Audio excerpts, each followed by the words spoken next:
Bismillahirrahmanirrahim. Assalamualaikum warahmatullahi wabarakatuh. Alhamdulillahirabbil alamin wassalatu wassalamu ala asyrafil anbiya'i wal mursalin wa ala alihi washabbihi ajmain amma ba'du. Puja dan puji marilah kita selalu panjatkan kehadirat Allah Subhanahu wa taala yang mana telah memberikan kita nikmat-nikmat yang tak terhingga, yang diantaranya nikmat iman, nikmat Islam, dan nikmat sehat walafiat, sehingga kita bisa hadir di tempat yang mulia ini mengikuti ibadah salat Isya berjamaah, dan insya Allah dilanjutkan salat tarawih dan salat witir berjamaah. Salawat serta salam semoga selalu tercurahkan kepada Nabi kita Muhammad SAW beserta keluarga dan para pesahabat, dan tentunya kita sebagai umatnya mudah-mudahan kita mengikuti dan menjalankan sunnah-sunnahnya di yaumil akhir nanti, dan mudah-mudahan insya Allah kita mendapatkan syafaat di akhirat nanti. Amin, amin ya rabbal alamin. Sebelumnya ada beberapa hal yang kami sampaikan, yaitu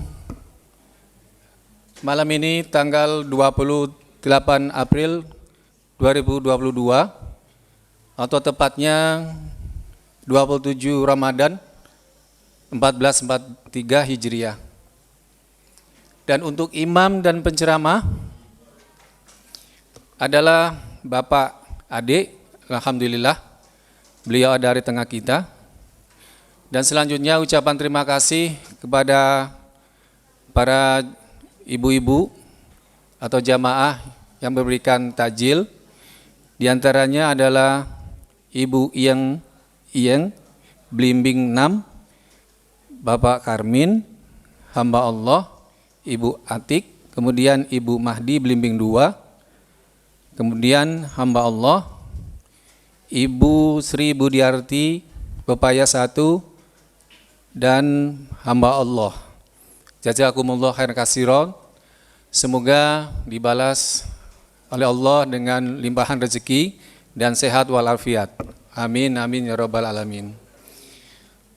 Berikutnya, bagi jamaah yang masih ingin menunaikan atau menyalurkan zakat fitrahnya, infak dan sedekah, bisa datang ke Masjid Siti Halimah ini dimulai pukul ba'da zuhur sampai ba'da isya sekitar pukul 9.00. Berikutnya kami mengingatkan kepada para jamaah sekalian untuk senantiasa meluruskan dan merapatkan syaf sholat demi kesempurnaan ibadah sholat berjamaah. Dan bagi yang membawa alat komunikasi, mohon dapat gunakan mode silent agar tidak mengganggu konsentrasi dan jamaah lainnya. Dan anak-anak kiranya tertib sepanjang ibadah sholat tarawih berlangsung. Dan terakhir, bagi jamaah yang menyisihkan sebagian rezekinya dapat mengisi tromol yang tersedia. Semoga Allah ganti dengan rezeki yang lebih banyak, disehatkan badannya, dimudahkan urusannya dan lancarkan usahanya. Demikian sedikit kami sampaikan. Bila ada khilaf, mohon maaf. Wabillahi taufiq hidayah. Wassalamualaikum warahmatullahi wabarakatuh. Assalamualaikum warahmatullahi wabarakatuh. Alhamdulillahirabbil alamin alladzi arsala rasulahu bil huda wa dinil haq liyuzhirahu 'ala dini kulli wa kafa billahi syahida. Asyhadu an la ilaha illallah wahdahu la syarikalah wa asyhadu anna Muhammadan abduhu wa rasuluhu la nabiyya ba'dah. Allahumma shalli wa sallim ala Muhammad wa ala alihi wa sahbihi ajmain. Amma ba'du. Jamaah Masjid Siti Halimah yang dirahmati Allah, puji syukur marilah sama-sama senantiasa kita panjatkan kehadirat Allah Subhanahu wa taala yang alhamdulillah sampai dengan malam hari ini kita masih senantiasa diberikan nikmat sehat walafiat, nikmat iman dan juga nikmat Islam. Salawat dan salam semoga senantiasa tercurahkan kepada junjungan kita Nabi Muhammad sallallahu alaihi wasallam beserta para sahabat, keluarga dan para pengikutnya yang senantiasa terus menjalankan ajaran Islam hingga yaumil akhir nanti, yang insya Allah kita pun yang hadir pada kesempatan malam hari ini termasuk di dalamnya. Amin ya robbal alamin.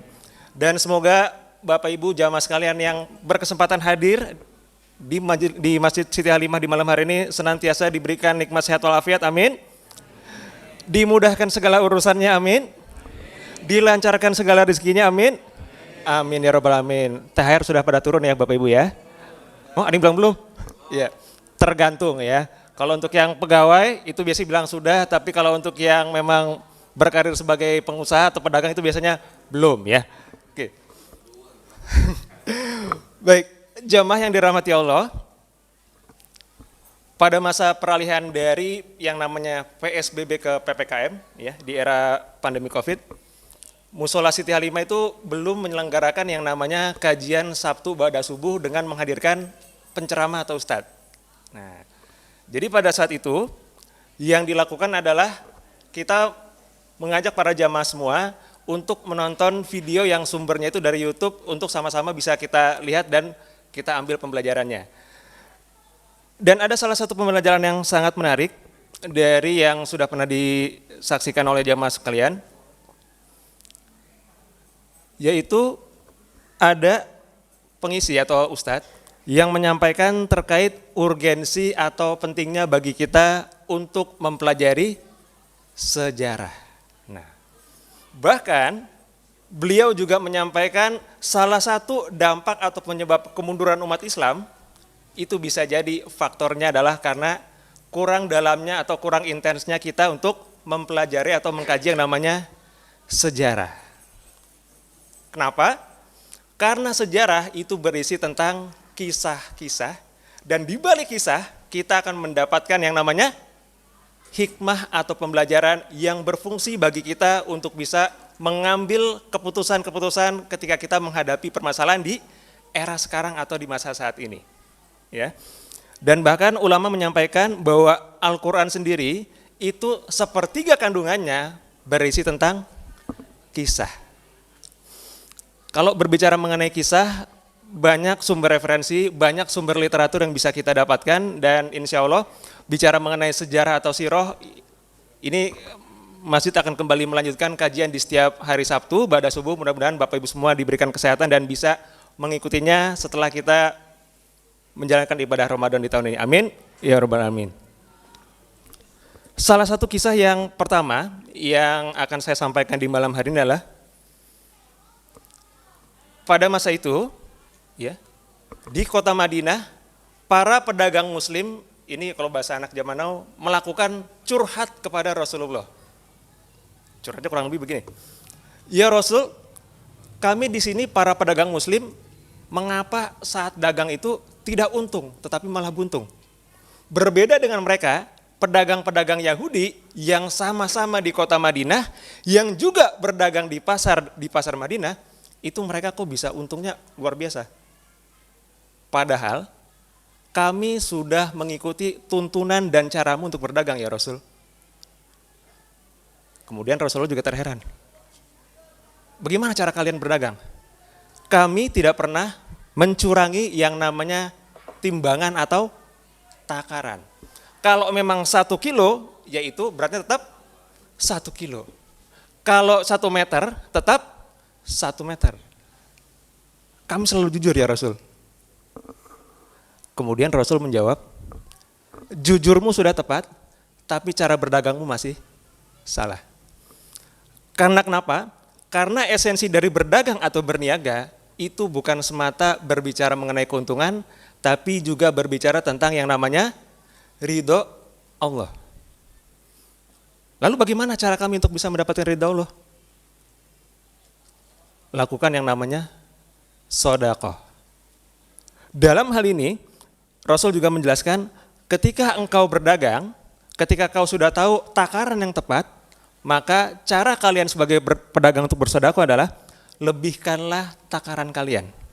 Jadi ketika kalian menjual sesuatu dengan berat 1 kilo, maka pastikan selain 1 kilo yang masuk ke timbangan, juga ditambahkan sebagian kecil yang itu kalian niatkan untuk memberikan sedekah kepada pelanggan atau pembeli dari dagangan kalian.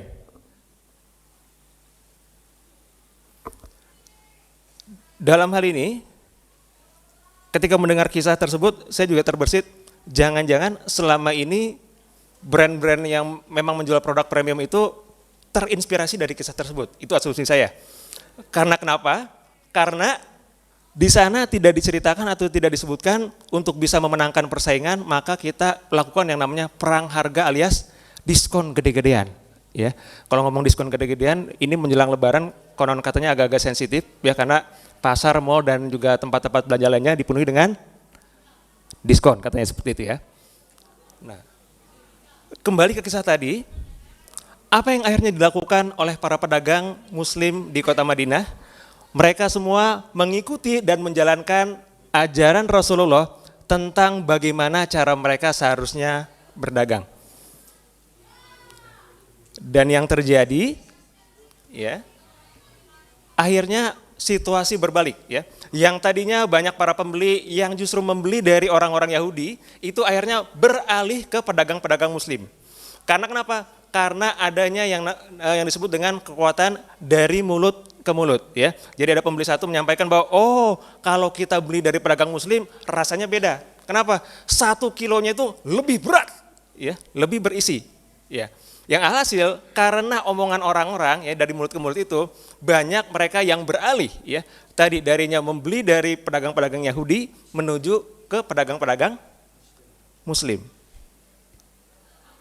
Kalau dalam kaitkan dengan konteks sekarang, ini mungkin Bapak Ibu semua yang rutin melakukan belanja online gitu ya, jadi sebelum kita memutuskan untuk check out dari keranjang kita, terkadang sudah tahu harga, sudah tahu dari vendor mana kita mau beli, kita apa dulu lakukan biasanya?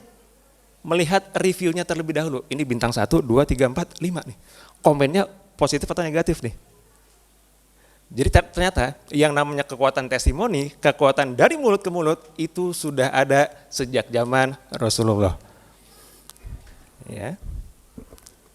Itu kisah pertama terkait bagaimana Rasulullah SAW mengajarkan cara kita untuk berdagang. Dalam hal lain, saya melengkap ke era yang ada sekarang. Salah seorang penulis buku dan dia ini pakar manajemen, tepatnya di bidang kepemimpinan atau leadership, itu merumuskan apa yang disebut dengan the element of trust. Tentang variabel-variabel bagaimana seseorang itu bisa meraih yang namanya trust atau kepercayaan. Ya. Karena memang diyakini bahwa kepercayaan atau trust itu merupakan sesuatu yang sangat bernilai, sesuatu yang sangat penting apapun peran kita saat ini, ya.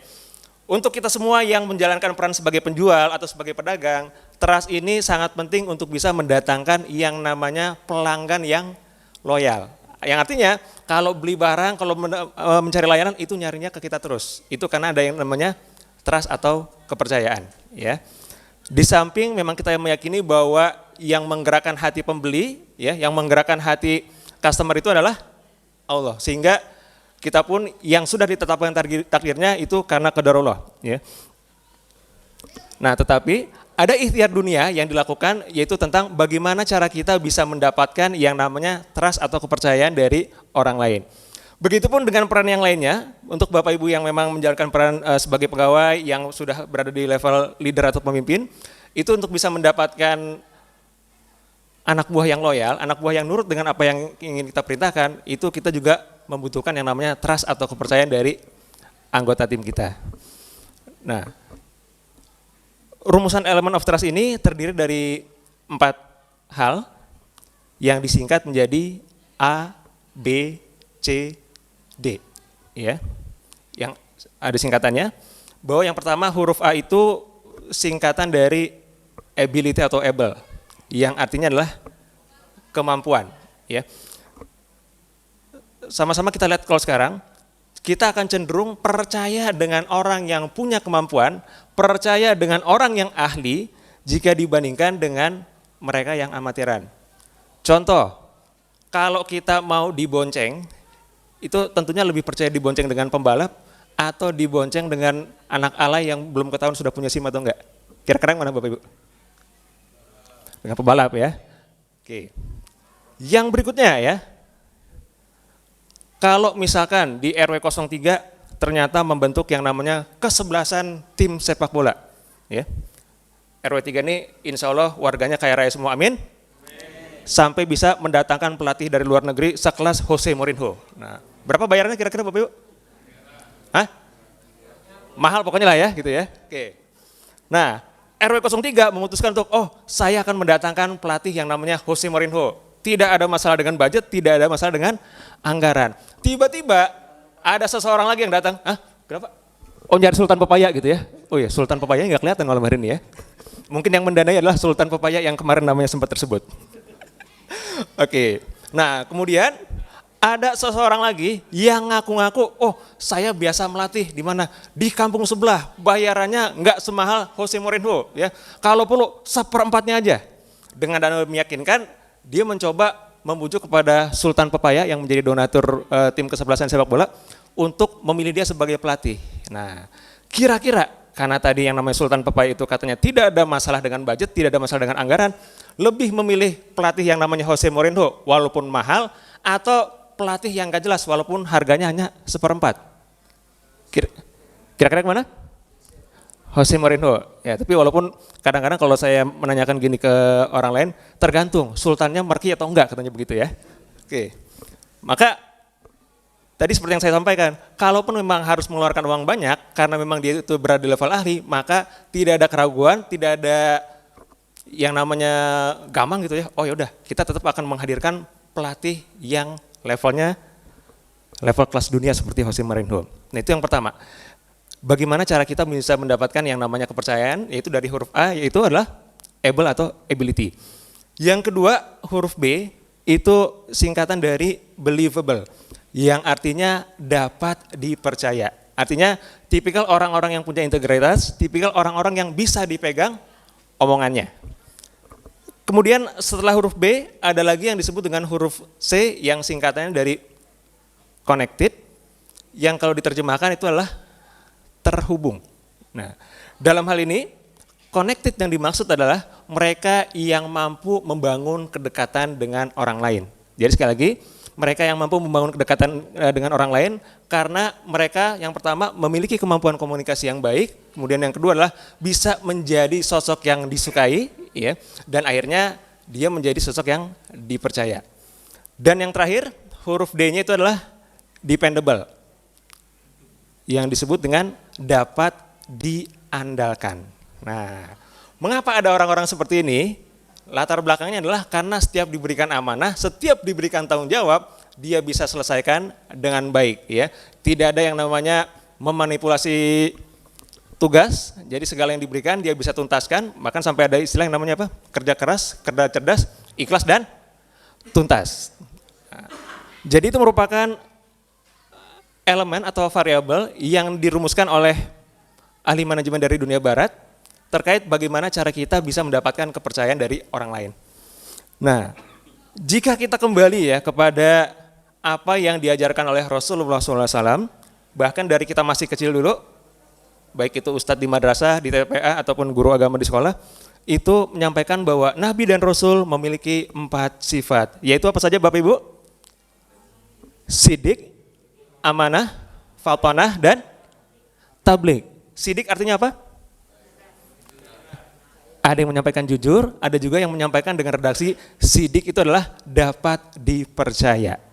Ya. Dipercaya dari segi perkataan dan juga dari segi tindakan. Yang kedua, setelah sidik ada yang disebut dengan amanah, yaitu orang-orang yang mampu memegang tanggung jawab. Kemudian sudah ada sidik, sudah ada amanah, berikutnya ada yang disebut dengan fatonah. Ya. Apa artinya Pak Manto fatonah? Pinter.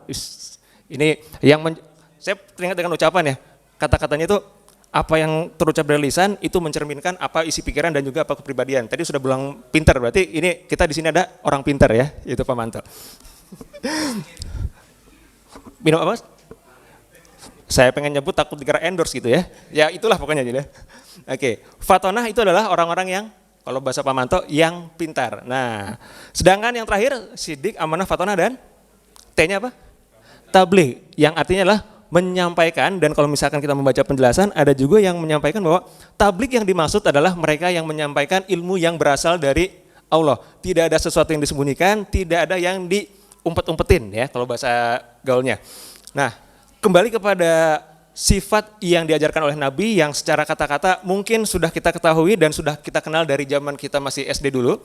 Sidik, amanah, fatonah, tabligh, tiba-tiba saya mengingat kembali dengan rumusan yang disampaikan oleh pakar manajemen tersebut tentang rumusan model ABCD. Nah, ketika rumusan model ABCD itu tentang bagaimana cara kita mendapatkan kepercayaan, baru dirumuskan jauh setelah Rasulullah wafat, sementara Rasulullah sudah mengajarkan, sudah meminta kita untuk meneladani apa yang beliau contohkan dengan sifatnya itu sidik, amanah, fatonah, dan tabligh.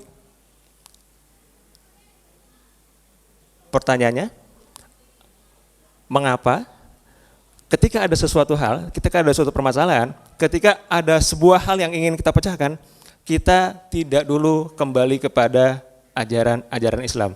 Kita tidak melihat bagaimana kisah-kisah umat terdahulu, kisah-kisah ulama terdahulu, cara mereka dalam menghadapi permasalahan-permasalahan maupun aktivitas di keseharian mereka. Walaupun dalam hal ini kita tidak menafikan bahwa pentingnya kita untuk menambah wawasan dengan cara belajar dari manapun sumbernya. Seperti itu. Jadi ketika kita mau mengkaji sejarah, maka kita akan mudah untuk menemukan segala jalan keluar dan tantangan atau permasalahan yang kita hadapi walaupun di era sekarang. Hanya tinggal bagaimana cara kita untuk mempelajari kisah-kisah atau sejarah-sejarah tersebut. Ya. Dan mudah-mudahan Bapak Ibu serta jamaah semua yang hadir pada kesempatan malam hari ini senantiasa dimasukkan ke dalam golongan orang-orang yang terus kembali kepada Allah, kembali kepada ajaran Rasulullah, dan senantiasa terus mengkaji lembaran sirah demi sirah nabawiyah sehingga kita semua bisa menjadi umat muslim yang seutuhnya. Dan bahkan ada ulama juga yang menyampaikan ketika kita sudah mempelajari sejarah, maka mudah bagi kita untuk menjadi seorang muslim yang paripurna atau muslim yang kafah. Amin. Ya rabbal alamin. Kurang lebih itu saja yang dapat saya sampaikan pada kesempatan malam hari ini. Al-haqqu min rabbik fala takun minal mumtarin. Wabillahi taufiq wal hidayah. Wassalamualaikum warahmatullahi wabarakatuh.